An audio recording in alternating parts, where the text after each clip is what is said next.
Hey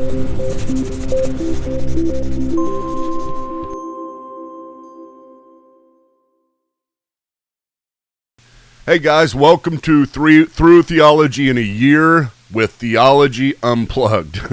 Theology Unplugged through Theology. Too many THs.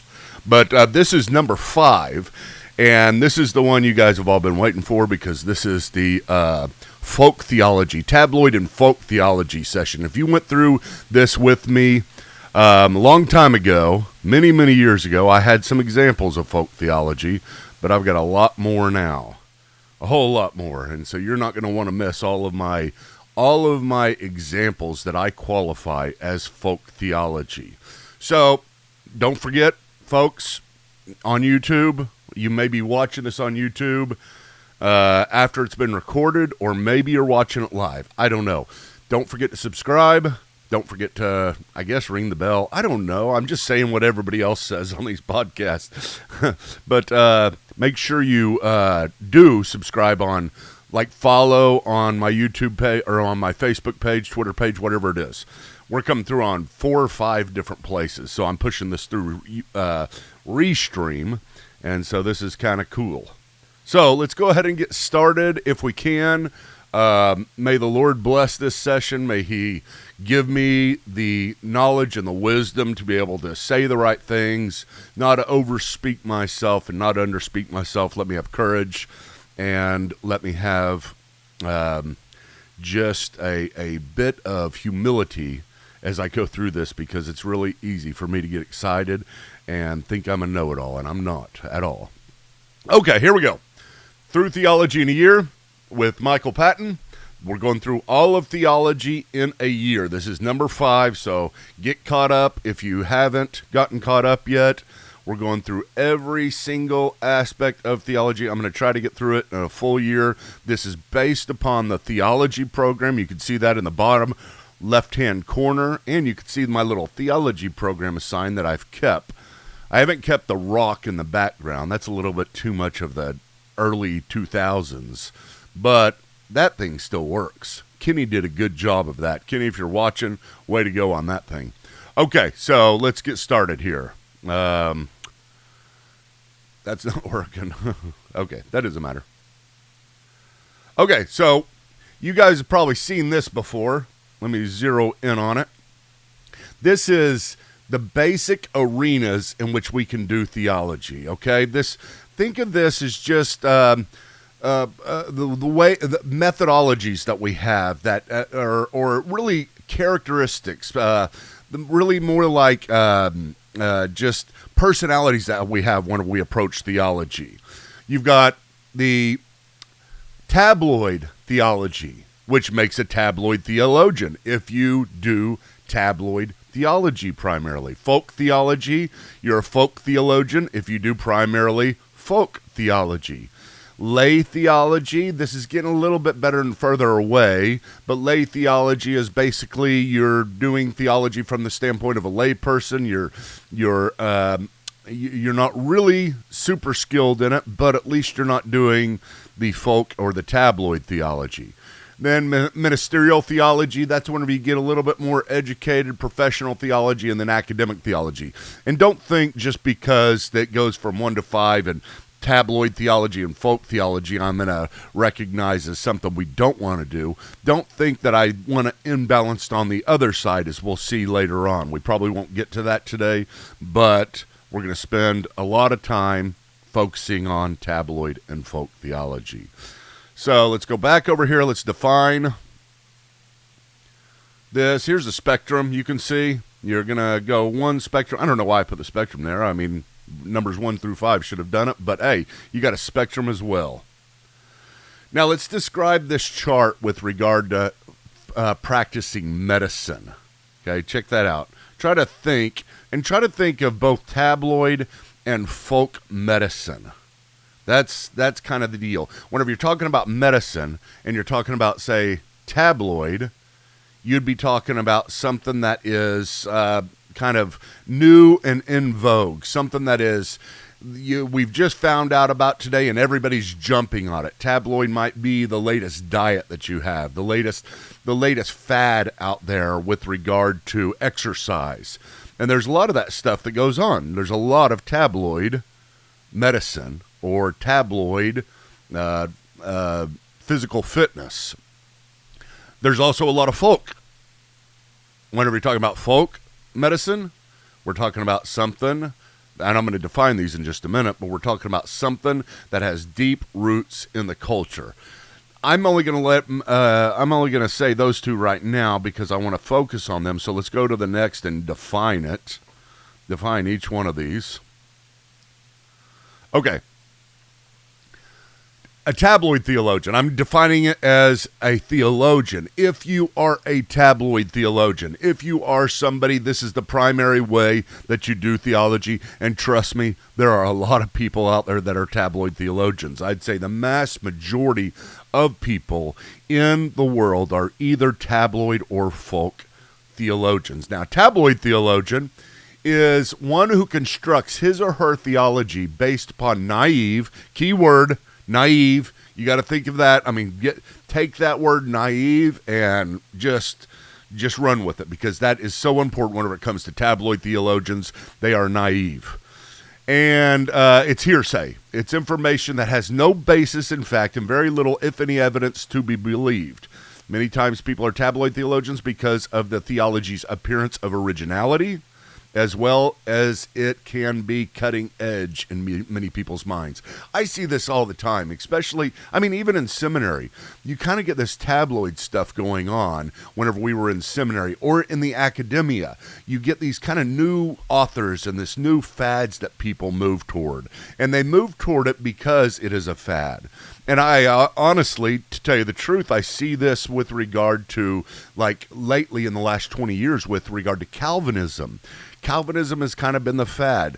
Charismatic Calvinism has been the fad. So to become a charismatic and a Calvinist, it's the cool thing. So you automatically go that direction. Why? Because it's cool. Because it has any basis. Because it has any strength. I think it does. I'm a Calvinist, not a charismatic. But at the same time, there's so many people that are jumping on this ship called Calvinism simply because everybody else is on it. So that's kind of like a tabloid thing. Same type deal.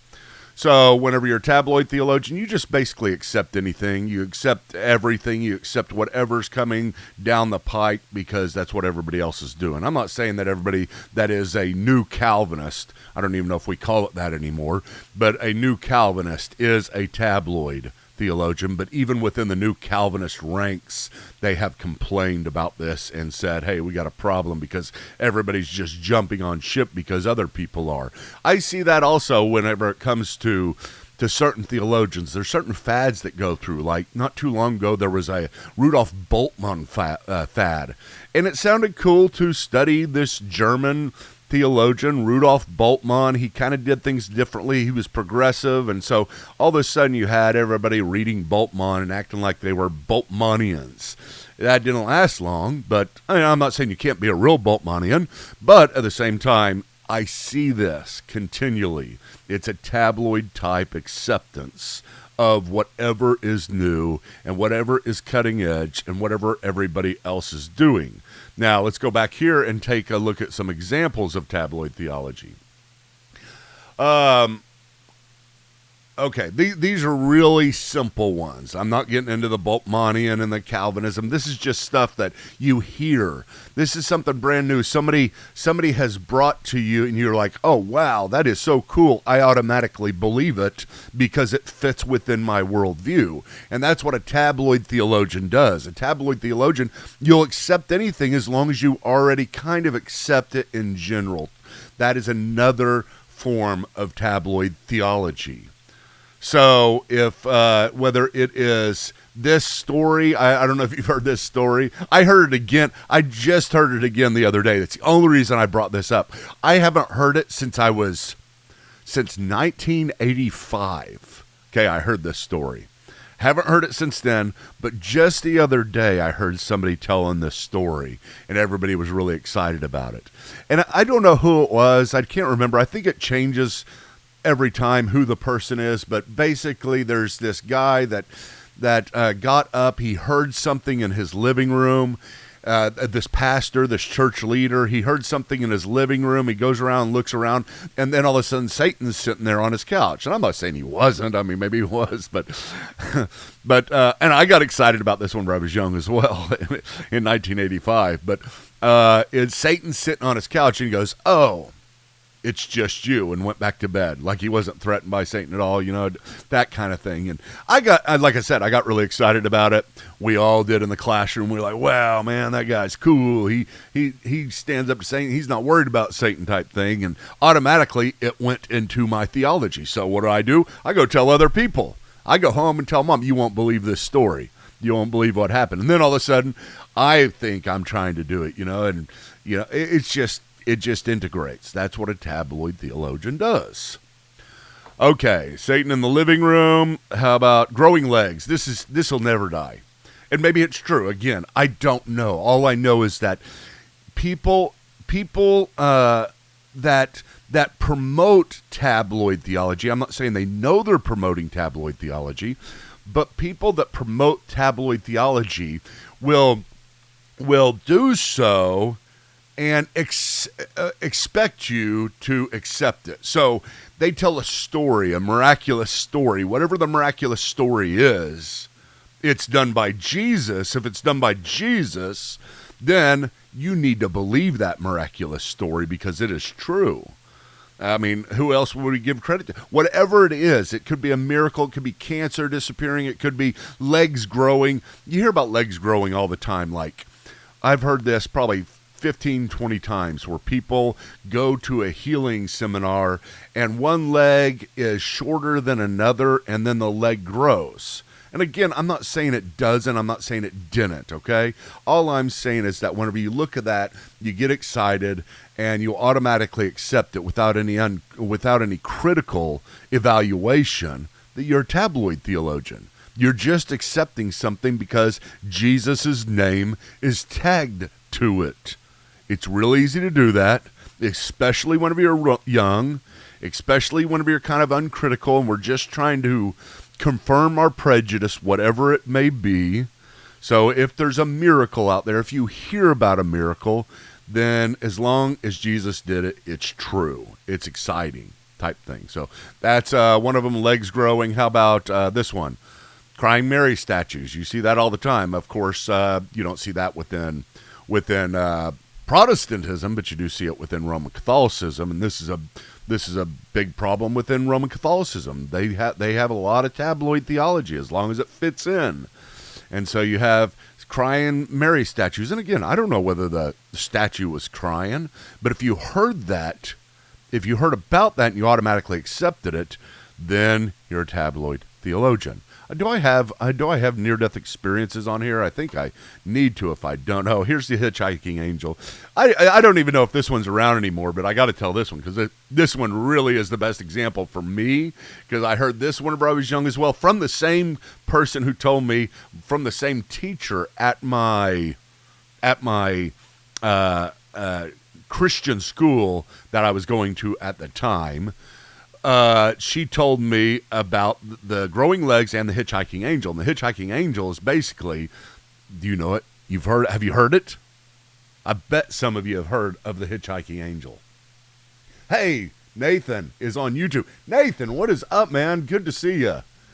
Long time no see. But glad you're on YouTube, but it's too late for me to get this to push on Patreon. But hitchhiking angel, you ever heard of the hitchhiking angel? Have you? Okay, here's the story. Okay, my buddy was driving down the road the other day. It's always a buddy. No, it's always you like a cousin or something like a friend of a friend. That's what it is. It's always a friend of a friend. Friend of a friend was driving down the road the other day, and they saw this guy that was hitchhiking, just sticking his finger out, and they never pick up hitchhikers. This is the first time. And so they feel something compelling them to pick up this particular hitchhiker. And so what do? They pull over, pick up this guy, not knowing why they're doing it, never have done it before, but here we go. Why am I doing this type thing?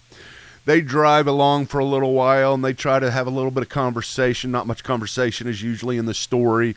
But then all of a sudden, the guy turns to the driver, turns to the cousin of the nephew, and says, "Let me out."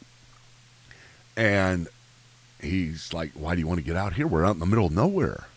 He's like, "Just let me out." And he's like, "Well, all right. I mean, I guess so, but I mean, what are you going to do?" He's like, "Don't worry about it. Just let me out." So pulled over, let this guy out. The guy gets out, turns around, knocks on the window because the window's up, rolls down the window, and he says, "Gabriel's mouth is on the trumpet." And the driver, the cousin of the grandfather of the nephew of the son of the mother, says, "What in the world? What does that mean? Gabriel's mouth is on the trumpet?" Man, and so he just drives off and, thinks the guy's weird, tries to think about it for a little while, and he's, as he's driving, he hasn't gotten but a couple blocks, and he's still thinking about it. Gabriel's mouth was on the trumpet. Then he looks back in the rearview mirror, and guess what? Guess what, folks? You're not going to believe this. You are not going to believe this. He was gone. The guy was gone. I've heard this, I think, about every road. I mean, maybe there is a hitchhiking angel just about on every, it's usually on some tollway or some highway, just about every one. So I don't know. But here's the deal. This is the issue, not whether or not it happened. Okay? It's about my uncritical acceptance of it, because what does Gabriel's mouth is on the trumpet mean?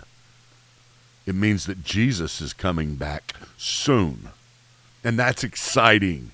That's something I want to hear. That's something that fits within my worldview, and everybody better get ready. And I mean, I remember telling this, and I go home and tell everybody, my mom, I'm like, "Mom, I think Jesus is coming home really soon. I really do. I mean, he's coming to get us. He's coming to get us." I mean, you won't believe the story I heard. It's pretty much fact. It's pretty much fact. I don't know, maybe in the next couple of days, maybe we got a week, but just get all your things in order, because Gabriel's mouth is on the trumpet, Mom.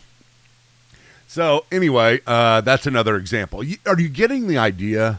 Are you getting the idea of what folk theology or tabloid theology is? I'm not even going to be able to get to folk theology today, but are you getting an idea? It's uncritical acceptance. It's different than folk theology.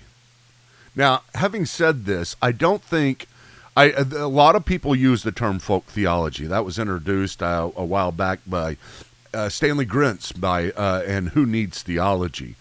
A great book, really, really good book. I have that on my suggested reading list whenever I teach this class formally. Still a great book, Who Needs Theology? Grab that book, because it'll go through all these different categories. Although it doesn't go through, and it's unfortunate, I had to put this in here, tabloid.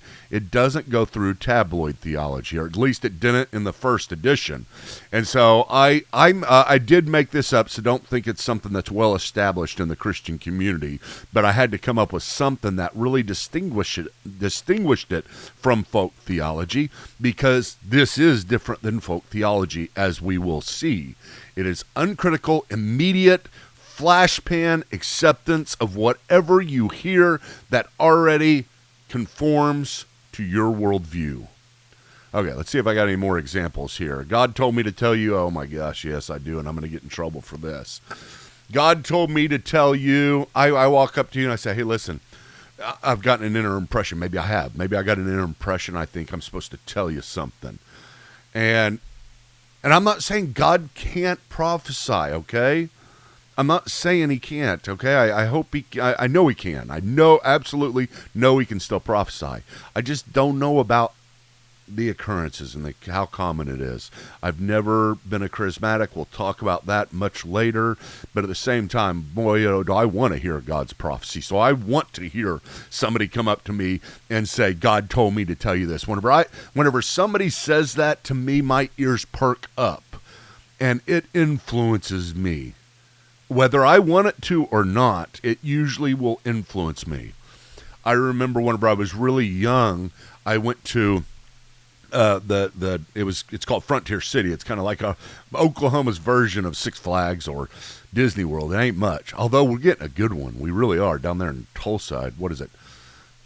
I don't know what it is. It's some Dollywood somewhere else. I don't know. We're getting a real big one, though, so we're going to be in competition with everybody soon. But anyway, so what was I talking about? Okay. Oh, yeah. I was at Frontier City, and here I am. I'm a 12-year-old, 11-year-old Christian. And here's this palm reader. All I know is palm reading's bad, and that girl was bad, evil. So I'm going to go challenge her myself, And I go up to her and I kind of lean her along. This 11-year-old, I know what I'm doing. I'm leading you along, and I'm going to kind of, trick you, and there's going to be a big turnaround here in a second, lady. So just stick with me.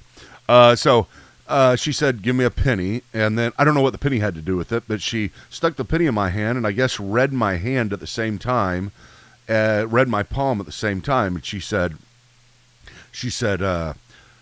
do not drive. No, first she said, you're going to have feet problems when you're older. Okay? Feet problems.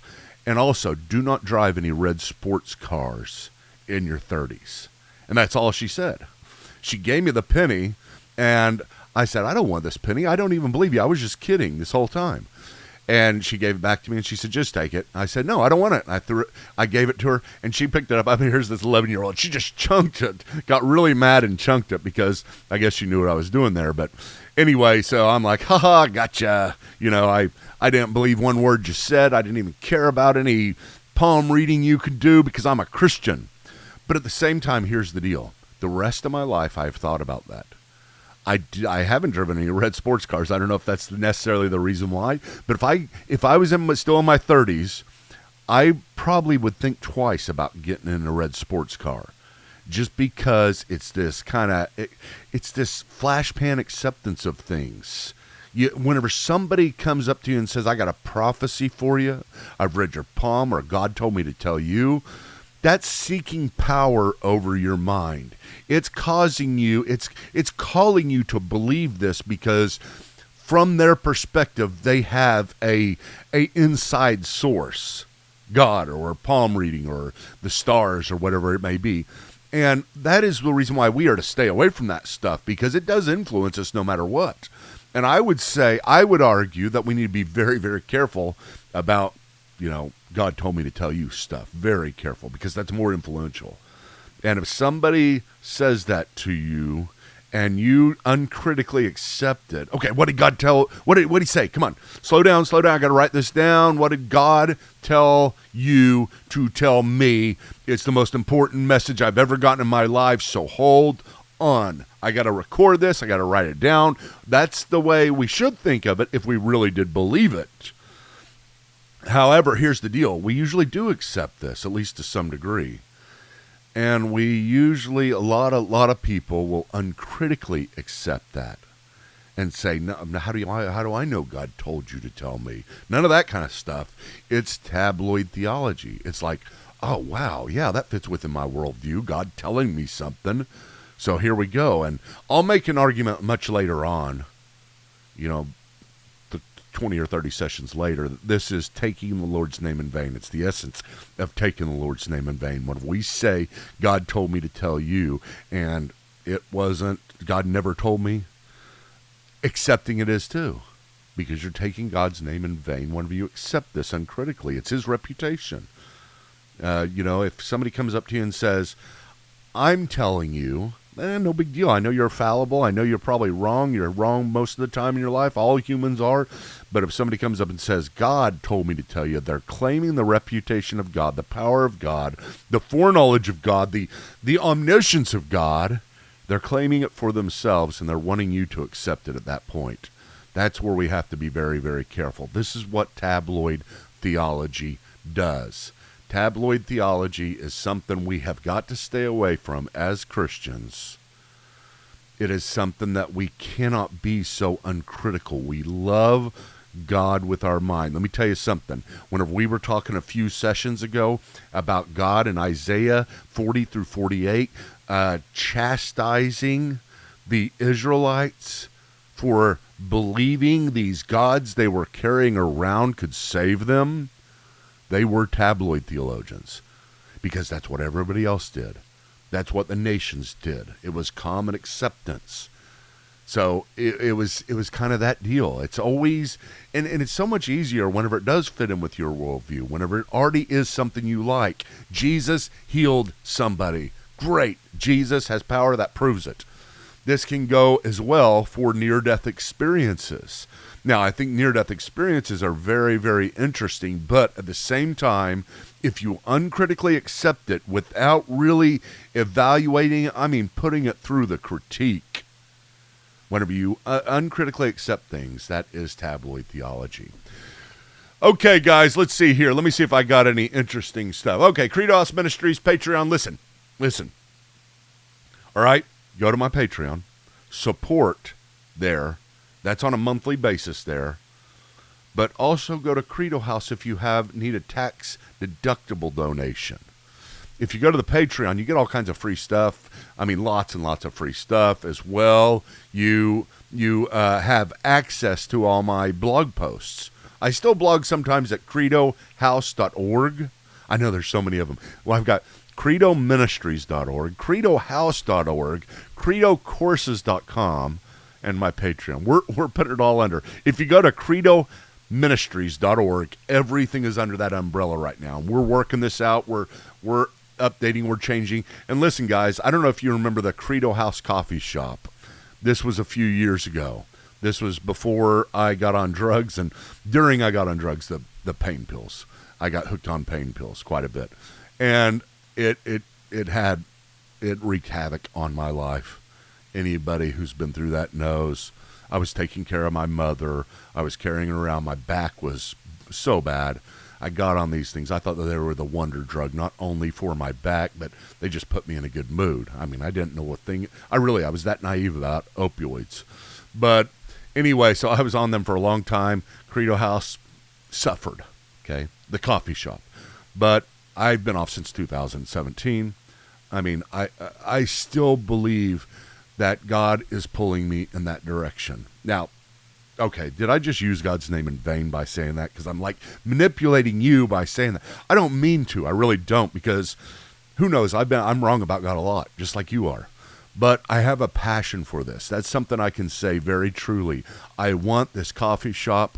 I want it back. I want to create one that is just the intellectual, theological hub of Christianity, so that people who are beat up intellectually can come there and know that there will be a substantial bulwark of theology and defense of the Christian faith, but also a great place for fellowship where you have theologians hanging all over the walls, all of church history, different.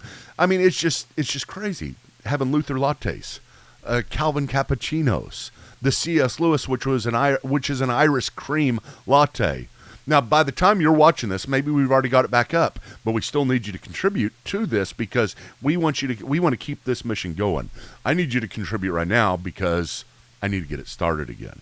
So think about that. If you don't have any money, just go out there and work and try to start an extra job and give it to me. Come on. No, I'm just kidding. If you don't have any money, of course, stay away from it. But hopefully you can enjoy it someday. I'd love to start these all over the country. I've got a big mission. I do. Okay. But anyway, guys, thank you so much for showing up. Thank you for coming each day. If you don't come each day, start coming each day. This is so much fun through theology in a year, and we will see you next time.